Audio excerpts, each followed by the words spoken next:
You're dealing with an addicted generation. This is a big time bomb ticking. This is no accident. Indeed, it is by design. I mean, seriously? It was my mistake. I mean, I think we can all feel it.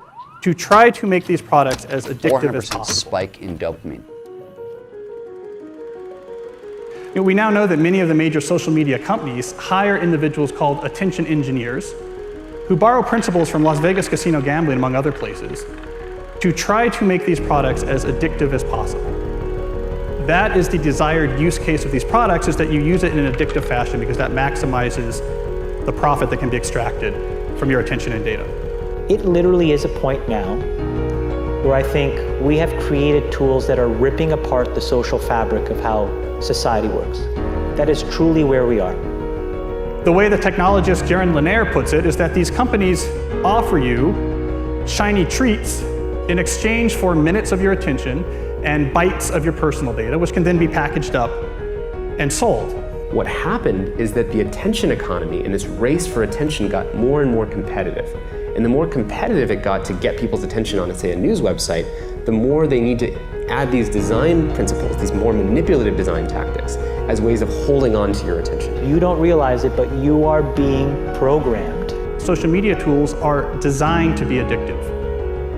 The actual desired use case of these tools is that you fragment your attention as much as possible throughout your waking hours. That's how these tools are designed to use. Well, we have a growing amount of research which tells us that if you spend large portions of your day in a state of fragmented attention, so large portions of your day where you're constantly breaking up your attention, take a quick glance, do a just check, and just quickly look at Instagram, that this can permanently reduce your capacity for concentration. I am especially worried about this when we look at the younger generation coming up, which is the most saturated in this technology. And it's very addictive because if you pull on the slot machine arm enough, you will win. And you never know which pull will reward you.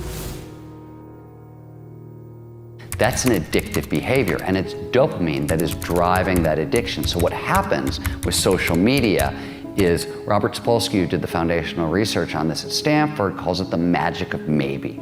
When you look at your phone and maybe there's a text there and maybe there's not, and you don't know, when it shows up, that high you get, that's dopamine. It's the magic of maybe. Maybe it'll be there, maybe it won't. When it shows up, you get a 400% spike in dopamine. That is roughly the same amount of dopamine as you're getting from cocaine. It's slightly less than an extremely addictive drug like cocaine. And that's what's happening. We really care what other people think of us. So for example, when you upload a new photo, a new profile photo of yourself on Facebook, that's a moment where our mind is very vulnerable to knowing what other people think of my new profile photo. And so when we get new likes on our profile photo, Facebook, knowing this, could actually message me and say, oh, you have new likes on your profile photo. And it knows that we'll be vulnerable to that moment because we all really care about when we're tagged in a photo or when we have a new profile photo.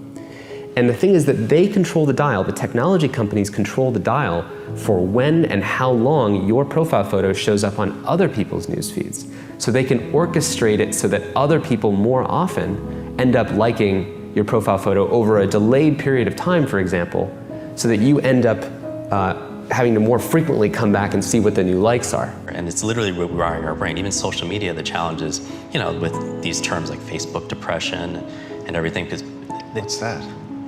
This is social media depression because whereas everyone's looking at their feed and they're comparing their lives to other people, their highlights of other people's lives. Wow. And there's actually less life satisfaction, more sadness, depression, and stuff like that. And it's interesting because if you think about things that routinely produce a lot of dopamine, alcohol, for example, there's a drinking age, right? We have a drinking age. The alcohol releases a whole lot of dopamine. It makes you feel really, really good.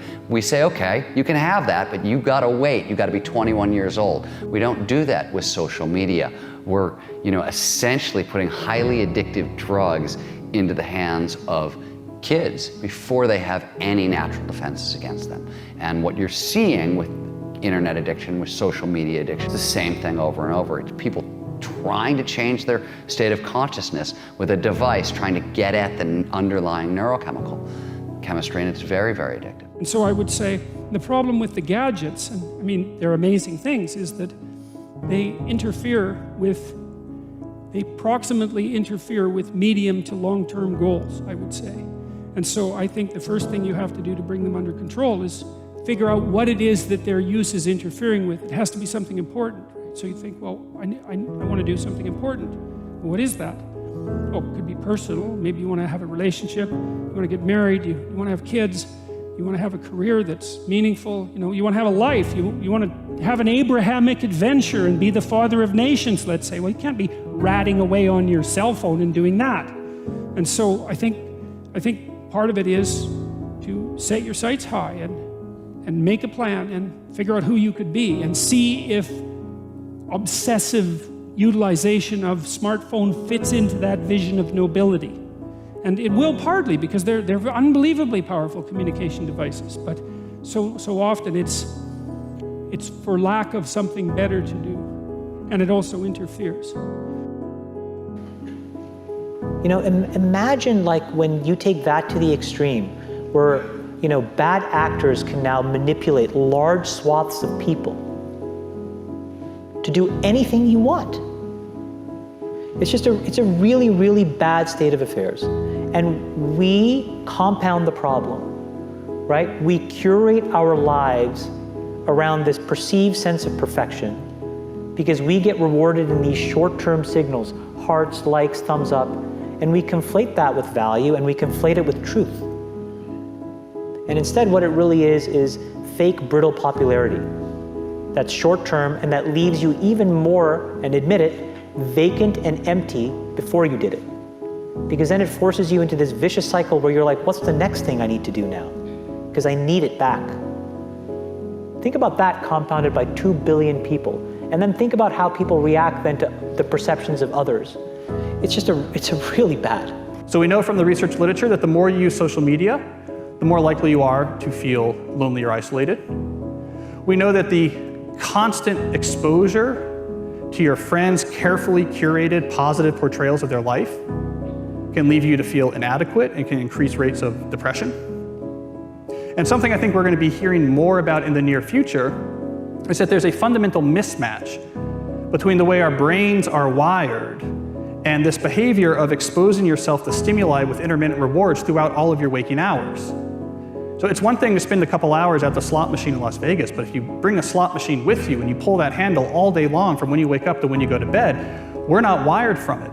It short circuits the brain, and we're starting to find that it has actual cognitive consequences, one of them being this sort of pervasive background hum of anxiety. Here's the thing. The world we live in isn't real. Social media isn't real. And by design, social media rewards us for showing our best life. The edited, posed, champagne, Michelin star, holiday, orchestrated best angle of our life, the highlight reel. But you don't ever see real life, the 99% of our lives, the behind the scenes, the unglamorous, unfiltered, day-to-day, bland normality. And you end up comparing your behind the scenes to other people's fake highlight reel and using others as a mirror or benchmark for how you should look, how successful you should be, or how you should live. These fake comparisons will only serve to make you feel inadequate and inferior to something that isn't even real. Research continually shows that comparing your life to someone else's creates envy, low self-confidence, low self-esteem, and depression. You compare yourself to other people every single day, consciously or subconsciously, and no matter what I say, you're not going to stop because comparing one thing to another is a natural human thing to do. Whether we want to admit it or not, a big reason why anything has value is because there's something worse or better to compare it to. Think about it. An old brick of a mobile phone with a big aerial is only considered amazing in a world before the smartphone. The horse and carriage is only considered a phenomenal mode of transport until the car comes along. The answer isn't to stop making comparisons, because unfortunately we can't control that.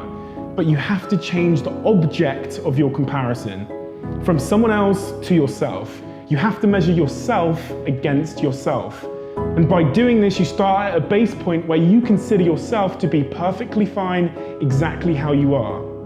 But it also is the most effective, motivating, and healthy way to work to improve yourself. You'll become your happier self when you stop putting pressure on yourself to be more like someone else, and when you start comparing real to real. We are in a really bad state of affairs right now, in my opinion. It is eroding the core foundations of how people behave by and between each other. And I don't have a good solution. My solution is I just don't use these tools anymore. I haven't for years. It's created huge tension with my friends, huge tensions in my social circles. If you look at my Facebook feed, I've posted maybe 2 times in 7 years. 3 times, 5 times, it's less than 10. And it's weird, I guess I kind of just innately didn't want to get programmed. And so I just tuned it out, but I didn't confront it. And now to see what's happening, it really bums me out. Back in the 1970s and the early 80s at Xerox PARC, when Steve Jobs first went over and saw the graphical user interface, the way people talked about computers and what computers were supposed to be was a bicycle for our minds. That here we are, you take a human being, and they have a certain set of capacities and capabilities. And then you give them a bicycle, and they can go to all these new distances. They're empowered to go to these brand new places and to do these new things, to have these new capacities. And that's always been the philosophy of people who make technologies. How do we create bicycles for our minds to do and empower us to feel and access more? Now, when the first iPhone was introduced, it was also the philosophy of these technologies. How do we empower people to do something more? And in those days, it wasn't manipulative because there was no competition for attention. Photoshop wasn't trying to maximize how much attention it took from you. It didn't measure its success that way. And the internet overall had been in the very beginning not designed to maximize attention. It was just putting things out there, creating these message boards. It wasn't designed with this whole persuasive psychology that emerged later. If you feed the beast, that beast will destroy you. If you push back on it, we have a chance to control it and rein it in. And it is a point in time where people need to hard break from some of these tools and the things that you rely on.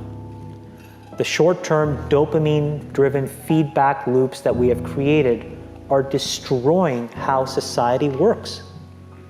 No civil discourse, no cooperation, misinformation, mistruth. And it's not an American problem. This is not about Russian ads. This is a global problem. Mr. Zuckerberg, would you be comfortable sharing with us the name of the hotel you stayed in last night?